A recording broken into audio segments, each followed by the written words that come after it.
আসসালামু আলাইকুম সবাইকে। আপনাদের স্বাগতম জানাচ্ছি। আমি সোহাগ আহমেদ, আমার পেজ উড়ে বেড়াই সারাক্ষণ থেকে। আজকে আমরা দুই ভাই মিলে যাচ্ছি ধানমন্ডিতে বুফে প্যারাডাইস। 790 টাকায় প্রায় 100 আইটেমের খাবার এইখানে আছে। আমরা ফেসবুকে এটা দেখে তন্ময়কে বললাম যে তুমি বুকিং করো, তো তন্ময় এখানে বুকিং দিয়েছে। আমরা দুইজনে আসছি। তো আমরা আজকে আপনাদের দেখাবো এখানে কি কি আছে, ছবি তোলার মতন বা খাবারের মতন সব কিছুই আপনাদের সাথে শেয়ার করব। এটা হচ্ছে পুরা ভিউটা। এখানে একটা ফটো বুথ আছে, কয়েকটা ফটো বুথ আছে। যারা এখানে প্রোগ্রাম করতে চান ওই পাশে, বা বিয়ের প্রোগ্রামের জন্য ওই পাশে বসার ব্যবস্থা আছে। তো আমরা ঢোকার পরে আমি ঘুরে ঘুরে দেখতেছিলাম যে কি কি আইটেম আছে এখানে। আমরা সবগুলো একটু দেখছিলাম, কারণ নেওয়ার আগে একটু দেখে নিচ্ছিলাম যে কোন জায়গায় কি আছে। এই পাশটাতে প্রথমেই আছে ফ্রাইড রাইস, এই পাশে আছে কাচ্চি, এই পাশে সাদা ভাত, ভেজিটেবল রুটি, এ পাশে চিকেন যে ভেজিটেবল সেটা, এটা চাউমিন, এটা চিকেনের অনেক আইটেম। এটা খাসির আইটেম, এটা খুব মজা ছিল। এখানে খাসির কারি, চিকেন কারি, তারপর বাটার চিকেন, বাটার খাসি, এখানে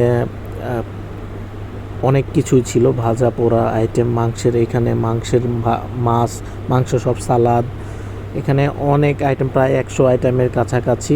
এখানে বারবিকিউ চিকেন ছিল, এখানে কাঁকড়া ছিল, এটা হচ্ছে ডাল দিয়ে খাসির মাংস, এটা খাসি, এটা চিকেন, মনে করেন অনেক আইটেম ছিল, সবজির আইটেম, সালাদ। ওই পাশে ছিল ডেজার্ট। আমরা এখান থেকে কিছু কিছু নিয়েছিলাম। নেওয়ার পরে তন্ময় খাওয়া শুরু করে দিয়েছে, দেখতে পাচ্ছেন। আমিও খাওয়া শুরু করেছি। এটা আমার কাছে খুবই ভালো লাগছে। এটা চিকেনের একটা আইটেম। আমি কাচ্চিও নিয়েছিলাম, আমি ফ্রাইড রাইস নিয়েছিলাম, আমি অনেক কিছু নিয়েছিলাম, কারণ যেহেতু আনলিমিটেড খাওয়া দাওয়া। আমরা বুকিং দিয়েছিলাম 7টা থেকে, 7টার পরে আসছিলাম। এখানে হচ্ছে ফটো বুথ। আমরা একটু খেয়েছি, একটু ঘুরেছি এরকম, কারণ আমাদের টেবিল রিজার্ভ করা ছিল। ওখানে খাবার রেখে আমরা একটু হাঁটাহাঁটি করেছি, আবার খাওয়া দাওয়া করেছি, আবার ঘুরেছি এইরকম। এখানে তন্ময় দেখতে পাচ্ছেন, সে প্রথম ধাপ শেষ করে, আমি প্রথম ধাপ শেষ করে দ্বিতীয় ধাপ নিয়েছিলাম। আর এখানে তন্ময় প্রথম ধাপ শেষ করে সে আরেক ধাপ নিয়েছে। সে বলতেছে যে আমি ভবিষ্যতে ফুড ব্লগার হতে পারবো, কারণ ফুড ব্লগাররা যেভাবে খেতে পারে আমি খেতে পারি। আলহামদুলিল্লাহ, আমি ভবিষ্যতে ফুড ব্লগার হওয়ার ট্রাই করব, কারণ আমার নতুন নতুন রেসিপি বা ডেজার্ট ট্রাই করতে আমার খুবই ভালো লাগে। আমি এটা 3 নাম্বার বারে আমি স্যুপ নিয়েছিলাম, কারণ প্রথমে আমি অন্য কিছু খেয়েছিলাম, আপনারা দেখেছেন। কারণ সব কিছুই আমি ট্রাই করেছি, কারণ এখানে আনলিমিটেড যে জিনিসপত্র আপনারা, কারণ 790 টাকায় প্রায় 100 আইটেমের কাছাকাছি এই জিনিসটা আমি নিয়েছিলাম। এটা আমার কাছে অতটা ভালো লাগেনি। এখানে আপনাদের সব আইটেম যে ভালো লাগবে তা না, কারণ এত আইটেমের মধ্যে কিছু আইটেম আপনার খারাপ লাগতেই পারে। যে আমার কাছে যে ওখানে যে কাচ্চিটা ছিল, কাচ্চিটা আমার কাছে ভালো লাগে নাই, ফ্রাইড রাইস ভালো লাগে নাই। আমি তন্ময়কে বললাম যে এর চেয়ে বাসায় রান্না করে যে ফ্রাইড রাইস, ওইটার মজা বেশি। এটা আমি মানে বের হয়ে যাওয়ার আগে আমি বলতেছি যে অনেকক্ষণ ছিলাম, আবার ক্ষুধা লেগেছে, তো আর একটা ট্রাই করি। আর এইদিকে তন্ময় ভাবতেছে আর খাচ্ছে, চিন্তা করতেছে আর খাচ্ছে, কারণ এই যে চিকেন আইটেম বা খাসির যে আইটেমগুলো সেগুলো খুবই মজা ছিল। এইদিকে একটা সুন্দর একটা ডেকোরেশন, আর ওনাদের 25 বছরের বিবাহ বার্ষিকী উপলক্ষে ওনারা এখানে একটা পার্টি অ্যারেঞ্জ করেছে ওনাদের জন্য। কিন্তু আমি খাবার আনতে গিয়ে ওনাদের মালা বদলটা মিস করে ফেলেছি। এখানে আছে যে বারবিকিউ চিকেন, গ্রিল চিকেন, অনেক কিছু। আর এই পাশটাতে আছে ডেজার্ট। আমরা যেহেতু একটু পরে আসছি, অনেক ডেজার্টের প্লেটগুলো পুরো ফাঁকা হয়ে গেছে। আমি এর মধ্যে থেকে একটা কেক নিয়েছিলাম। এই পাশে আর একটা কেক, মানে ডেজার্টের যেগুলো মোটামুটি না নিলেই নয় সেইগুলো মোটামুটি নিয়েছি, একটু ট্রাই করেছি।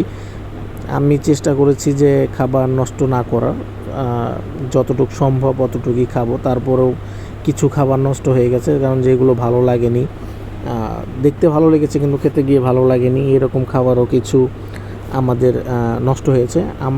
আমারও নষ্ট হয়েছে, তন্ময়ের একটু কম হয়েছে, আমার একটু বেশি হয়েছে।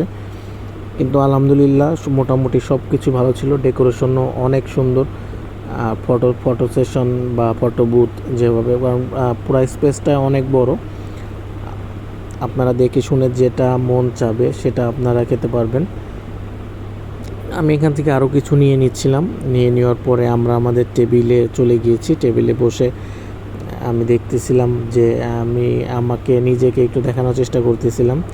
এখানে তন্ময় আরেকবার নিয়েছে, কারণ তন্ময়ের কাছে খুবই ভালো লাগতেছিল, ও বলতেছিল। তন্ময় এখানে চিকেন, ভেজিটেবল সব কিছুই নিয়েছে। তন্ময় সব খাওয়ার শেষে এখন সে ডেজার্টগুলো ট্রাই করতেছে, বলতেছে যে কোনটা ভালো কোনটা খারাপ এটা বলতেছিল। আর এটা আমার শুরুতে, কারণ শুরুর পার্টটাতে আমি কিছু নিয়েছিলাম, কারণ সব কিছু তো ভিডিও করা সম্ভব না ওইভাবে। আমরা যেটুকু টুকটাক পেরেছি, কারণ আমরা আলহামদুলিল্লাহ যত আইটেম ছিল সব আইটেমই ট্রাই করেছি। তো আমার ভিডিও কেমন লাগলো জানাবেন, বেশি বেশি লাইক কমেন্ট করবেন। ধন্যবাদ সবাইকে, আশা করছি ভালো থাকবেন। আসসালামু আলাইকুম।